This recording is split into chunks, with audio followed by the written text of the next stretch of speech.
Lagi sibuk banget nih Bapak dan Ibu partai politik yang mau pesta tahun depan ya. Semingguan terakhir ini orang-orang partai politik itu kerjanya meeting mulu.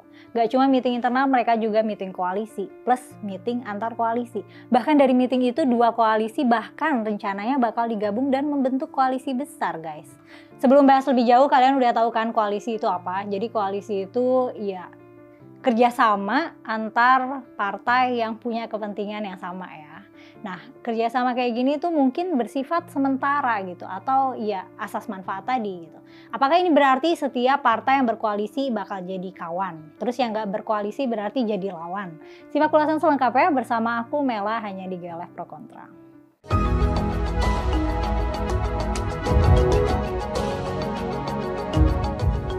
Kurang dari setahun lagi nih, pesta demokrasi atau pemilu bakal diselenggarain. Yes, pada hari Valentine, tanggal 14 Februari 2024. Salah satu aktor utama dalam pemilu, which is partai politik of course, udah nggak bisa lagi nih leha-leha. Pokoknya udah harus gaspol terus. Berbagai taktik dan strategi udah disiapin dan pelan-pelan mulai dieksekusi. Salah satunya adalah taktik dan strategi dalam pembentukan koalisi alias bergabung ya. Kalau mau menang harus pakai taktik dan strategi dong. Nah, strategi yang biasanya digunakan oleh partai politik adalah koalisi. Parpol tuh joinan biar chance menang pemilu bisa lebih gede dan kader-kader partai mereka juga banyak yang akhirnya masuk ke DPRD, berhubung DPR atau DPRD ya maksudnya. Berhubung udah deket banget nih pemilu, maka partai politik dari kemarin juga udah sibuk banget berkoalisi. Jadi untuk menyambut pemilu 2024 nih, so far udah ada beberapa koalisi yang terbentuk. Ada koalisi Indonesia Bersatu, isinya Partai Golkar, Partai Amanat Nasional atau PAN, Partai Persatuan Pembangunan atau P3, dan ada lagi nih Koalisi Kebangkitan Indonesia Raya yang isinya Partai Gerindra sama PKB. Setiap kebijakan politik yang diusulkan eksekutif, partai oposisi seolah berkoalisi menolak kebijakan tersebut jika menarik perhatian publik. Fenomena semacam ini dapat dimaknai sebagai koalisi semu. Koalisi semu ini terjadi secara informal seperti sekretariat gabungan. Cara kerjanya adalah koalisi ini dilakukan sebab ada kepentingan yang serupa akibat agenda politik yang berseberangan dengan pemerintah dan koalisinya. Nah, sekarang kita mau bahas soal Partai Demokrat yang katanya bakal keluar dari koalisi perubahan dan menarik dukungan mereka terhadap bakal capres Anies Rashid Baswedan.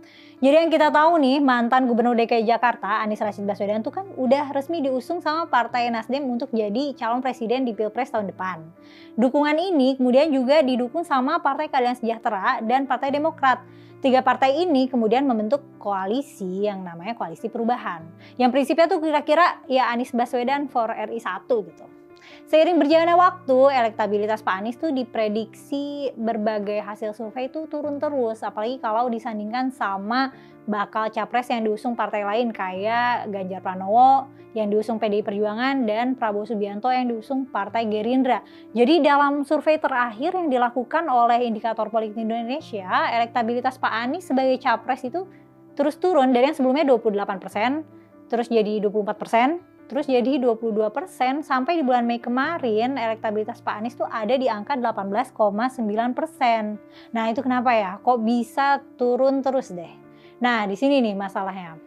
Pak Anies dan koalisi ini tuh sampai sekarang belum ngasih tahu bakal cawapres mereka. Dan hal ini yang diprediksi sebagai salah satu penyebab terus turunnya elektabilitas Pak Anies. Hal ini juga yang bikin Partai Demokrat ya bisa dibilang bete kali ya. Jadi disampaikan oleh salah satu politisi Partai Demokrat Andi Arief di bulan Juni ini, Pak Anies katanya kudu segera deklarasi bakal cawapres biar jarak perbedaan elektabilitas gak semakin jauh. Karena kalau udah lewat dari Juni bakalan berat buat Pak Anies dan pasangannya nanti untuk angkat lagi suaranya. Hence harus dideklar segera ya. Tapi kalau misalnya nih ya sampai akhir bulan Juni ini gak ada gimana? Nah kalau sampai bulan Juni ini juga masih belum ada nih, Partai Demokrat disebut bakalan mengevaluasi dukungannya terhadap Anies Baswedan. Dan kalau hal ini beneran kejadian, ya Pak Anies, PKS, dan Partai Nasdem harus prepare buat cari partner baru kalau setelah evaluasi nanti dan Partai Demokrat mutusin keluar dari koalisi perubahan. Nah tunggu nih sampai kamu dengar misalnya Partai Demokrat dinilai nggak menemukan jalan tengah dalam koalisi perubahan ini. Nah iya, pakar politik Agung Baskoro ngelihatnya susah juga kalau Partai Demokrat terus-terusan ada di koalisi ini karena sasaran dan kepentingan politik mereka juga nggak ke-fulfill. Ya, as we all know, Partai Demokrat tuh kan sampai sekarang pengen jadiin ketua umum mereka, Agus Harimurti Yudhoyono, untuk jadi bakal cawapres kan. Nah, tapi sampai sekarang belum jelas juga nih apakah emang AHY yang dicalonin atau enggak. Apalagi kemarin tuh rame banget, Pak Anies sudah bilang kalau bakal cawapresnya udah mengerucut ke satu nama dan bakal jadi kejutan. Nah, dari sini orang pada mikir dong, lah kalau ntar emang AHY kan bukan kejutan tuh, jadi bukan AHY nih. Kalau nggak AHY gimana nih Partai Demokrat? Nah, jadi gimana nih, kalau menurut kalian gimana perihal koalisi partai ini? Tulis di kolom komentar ya. Makasih sudah menonton sampai selesai. Jangan lupa untuk like dan subscribe channel YouTube Geolive supaya nggak ketinggalan berita terbarunya. Sampai jumpa di episode selanjutnya.